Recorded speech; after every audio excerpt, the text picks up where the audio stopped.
হযরত ফাতিমা রাদিয়াল্লাহু তাআলা আনহা নবীজির কন্যা, জান্নাতের সরদারনি, জান্নাতের মধ্যে সমস্ত নারীদের সরদারনি, খাতুনে জান্নাত হযরত ফাতিমাতুজ জাহরা রাদিয়াল্লাহু তাআলা আনহা, হাসান আর হুসাইনের মা, হযরত আলীর স্ত্রী হযরত ফাতিমা। স্বামীর ঘর করেন হযরত আলী। হযরত আলী তেমন ধনী সাহাবী না, সকালবেলা খাইলে সন্ধ্যাবেলা খানা থাকে না। একদিন, দুদিন, 3 দিন হয়ে যায়, ঘরের মধ্যে খানা নাই। হযরত ফাতিমা না খেয়ে খেয়ে গুজা হয়ে গিয়েছে, মুখগুলা শুকিয়ে গিয়েছে। হযরত হাসান, হযরত হুসাইন খানার জন্য কান্না করতেছেন, হযরত আলী খানার জন্য পেরেশান। হযরত ফাতিমা স্বামীর কাছে গিয়ে বলতেছেন, স্বামী গো, 3 দিন হয়ে যায় ঘরে খানা নাই। ও স্বামী, যদি 1 মাস হয়ে যায় তবু আমি ফাতিমা কোনো আপনার কাছে অজুহাত করব না, আপনার কাছে কোনো অভিযোগ করব না। একবার বলেন না ভাই সুবহানাল্লাহ। হযরত ফাতিমা বলতেছেন, ও স্বামী, যদি 1 মাস হয়ে যায় আমার ঘরে যদি চুলায় আগুন না জ্বলে, তারপরও আমি ফাতিমা আপনার কাছে কোনো অভিযোগ করব না। কিন্তু এই সমাজে আজকের দিনে যদি আমাদের মা বোনেরা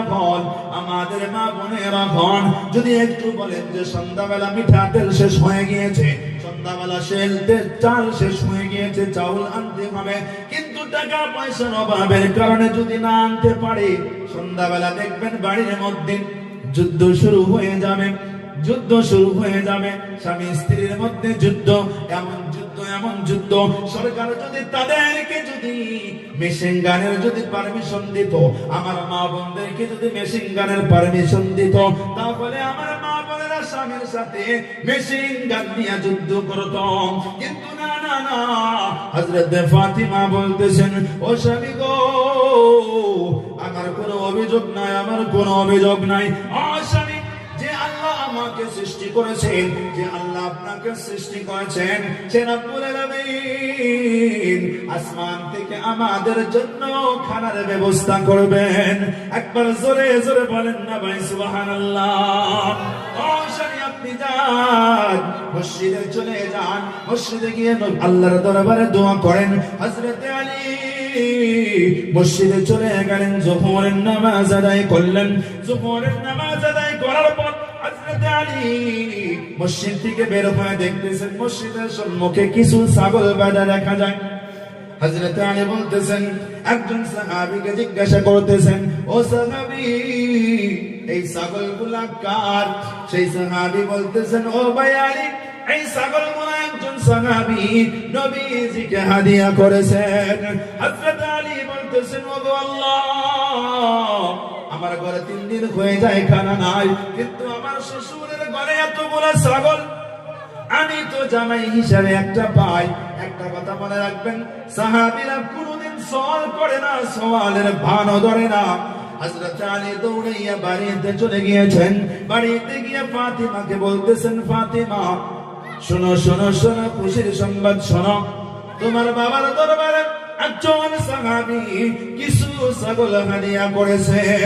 ও ফাতিমা, তুমি যদি চাও, তুমি যদি কিছু মনে না করো, তাহলে সন্ধ্যাবেলা বাবার কাছে চলে যাও, আমাদের বাড়ির ঘটনাটা খুলে বলো।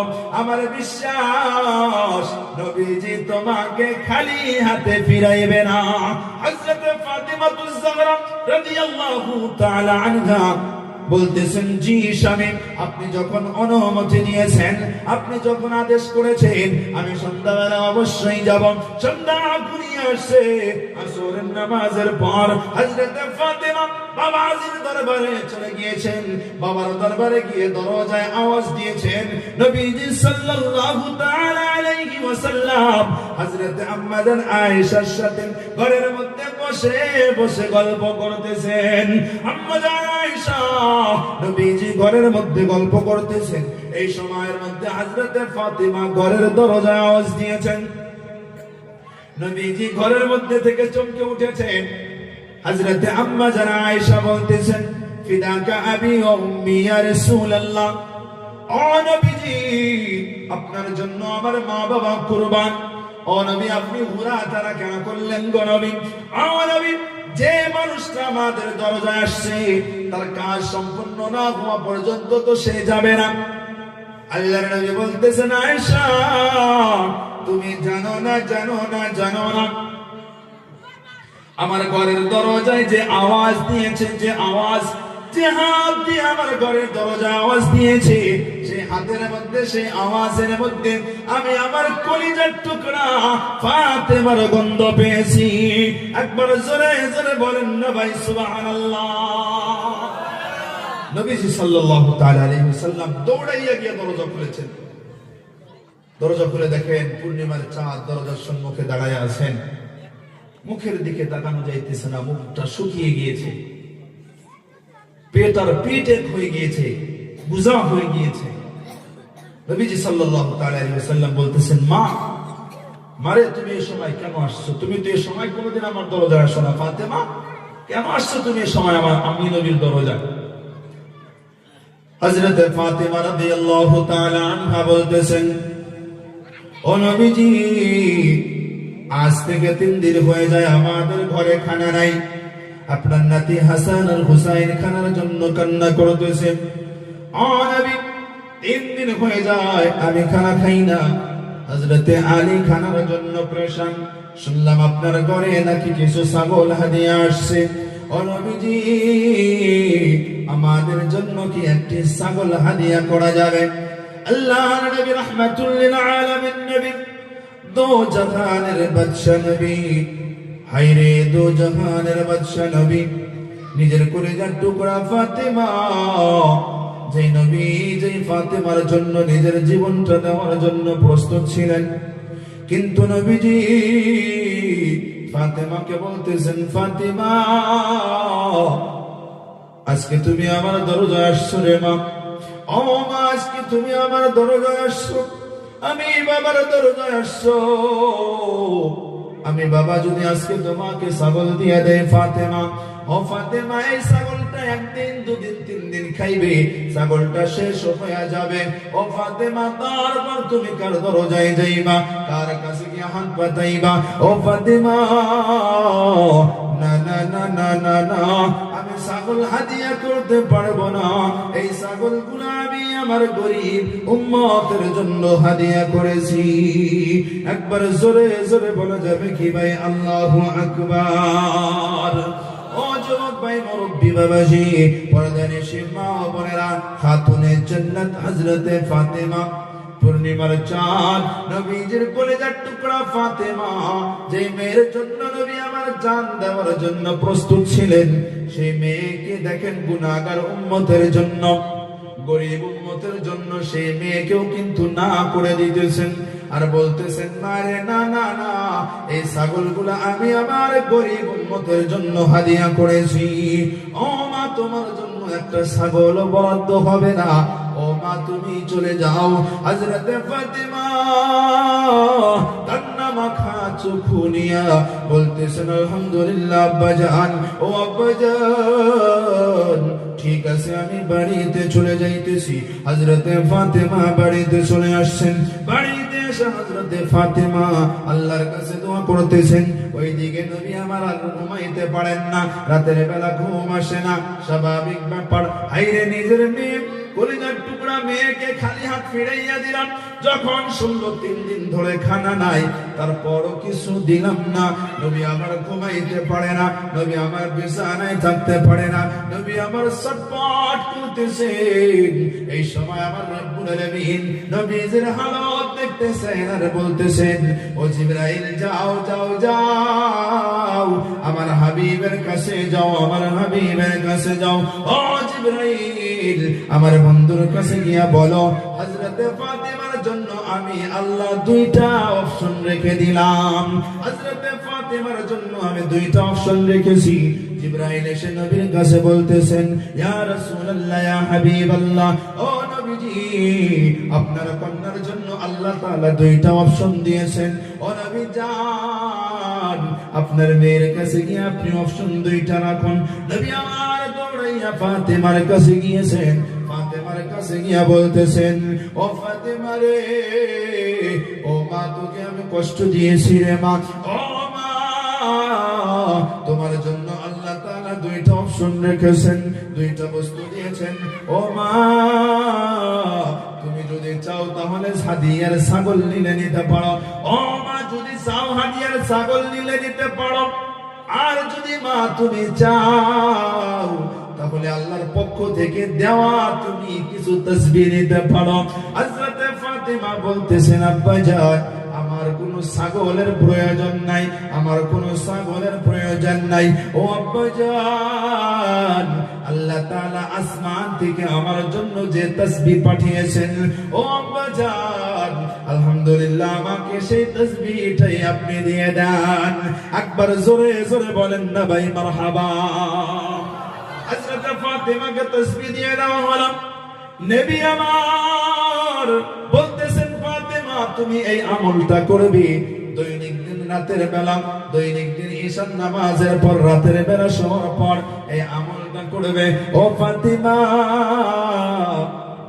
33 বার আলহামদুলিল্লাহ, 33 বার সুবহানাল্লাহ, আর 34 বার আল্লাহু আকবার। এই আমলটা তুমি দৈনিক দিন 33 বার সুবহানাল্লাহ, 33 বার আলহামদুলিল্লাহ, 34 বার আল্লাহু আকবার। ও ফাতেমা, এই আমলটা স্বামী আলী সহ দৈনিক দিন ঈশার নামাজ বাদ শোয়ার সময় করবে। ও ফাতেমা, একদিন যেন বন্দনা হয়, আসমান থেকে রিজিকের মালিক তোমাদের জন্য রিজিক পাঠাইয়া দেবেন। একবার জোরে জোরে বলেন না ভাই সুবহানাল্লাহ। ও আম্মা জান, ঘরের মধ্যে মোবাইল দেখলে, ঘরের মধ্যে সিরিয়াল দেখলে, ঘরের মধ্যে টিভি দেখলে, ঘরের মধ্যে গান বাজনা শুনলে, ঘরের মধ্যে রিল দেখলে বরকত নাজিল হবে না, আল্লাহর রহমত আসবে না, আল্লাহর রহমতের ফেরেশতা আসবে না। বরকত যদি হাসিল করতে চান, ঘরের মধ্যে তালিম শুরু করে দেন, আল্লাহর জিকির আজকার শুরু করে দেন, আল্লাহ তাআলার কোরআনে কারীমের জিকির আজকার শুরু করে দেন। ও আম্মা জান, আপনারাও তো সেই ফাতেমার মতো একজন নারী, আপনারা তো খাদিজার মতো একজন নারী। ও আম্মা জান, আপনারা তো হযরতে আয়েশার মতো একজন নারী, সুমাইয়ার মতো একজন নারী। ও আম্মা জান, ফাতেমার মতো জীবন গড়ান, খাদিজার মতো জীবন গড়ান, আয়েশার মতো জীবন গড়ান, ফাতেমার মতো জীবন গড়াইবেন।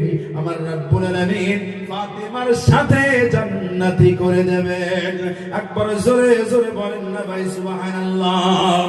ও আম্মা জান, এই যে আজকে মাহফিল হইতেছে, আজকে ধর্মীয় জলসা হইতেছে, একটা মাদ্রাসার উপলক্ষে হইতেছে।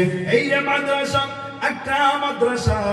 একটা মাদ্রাসা হলো আল্লাহর নবীর ঘর, আল্লাহর নবীর ঘর। নবী আমার বলেন, এই মাদ্রাসাকে যে ভালোবাসবে, মাদ্রাসাকে যে মহব্বত করবে, মাদ্রাসার সাথে যে সম্পর্ক রাখবে, সে বুদ্ধি দিয়ে হোক, সে টাকা পয়সা ধন সম্পত্তি দিয়ে হোক, যেভাবে হোক না কেন, মাদ্রাসাকে যে ভালোবাসবে, আল্লাহর নবী সাল্লাল্লাহু তাআলা আলাইহি ওয়াসাল্লামের সাথে সেই বান্দা জান্নাতে থাকবে। একবার জোরে জোরে বলেন না ভাই সুবহানাল্লাহ। ও আম্মা জান, আপনার মনটা কি চায় না যে আপনি যখন দুনিয়া থেকে বিদায় নিয়ে চলে যাবেন, আপনার সন্তান আপনার জানাজা করবে, আপনার সন্তান আপনার কবরের পাশে গিয়া আপনার জন্য সূরা ইয়াসিন পড়বে, কুল সূরা পড়বে, আপনার জন্য দোয়া করবে। ও আম্মা জান, নামাজ পড়ে পড়ে আপনার জন্য দোয়া করবে। ও আম্মা জান, যদি আপনি আখিরাতটা বানাইতে চান, আপনি যদি কবরের জীবনটা শান্তিময় করতে চান, তাহলে একটা সন্তান আপনি মাদ্রাসায় পড়াইয়েন, একটা সন্তান হাফিজে কোরআন বানাইয়েন, একটা সন্তান আলিমে দ্বীন বানাইয়েন গো মা। ও আম্মা জান, সন্তানকে যখন হাসরের ময়দানে হাফিজে কোরআন আলিমে দ্বীনকে যখন হাসরের ময়দানে যখন সে তার মা বাবাকে উঠানো হবে, হাফেজে কোরআনের মা বাবাকে উঠানো হবে, শুধু এমনি উঠানো হবে না, বরঞ্চ নূরের তাজ পড়াইয়া হাফেজে কোরআনের মা বাবাকে আল্লাহ তাআলা হাসরে উঠাইবেন। একবার জোরে জোরে বলেন না ভাই সুবহানাল্লাহ। এই যে মাদ্রাসা মাদ্রাসা, এই মাদ্রাসা কত বড় নিয়ামত জানেননি?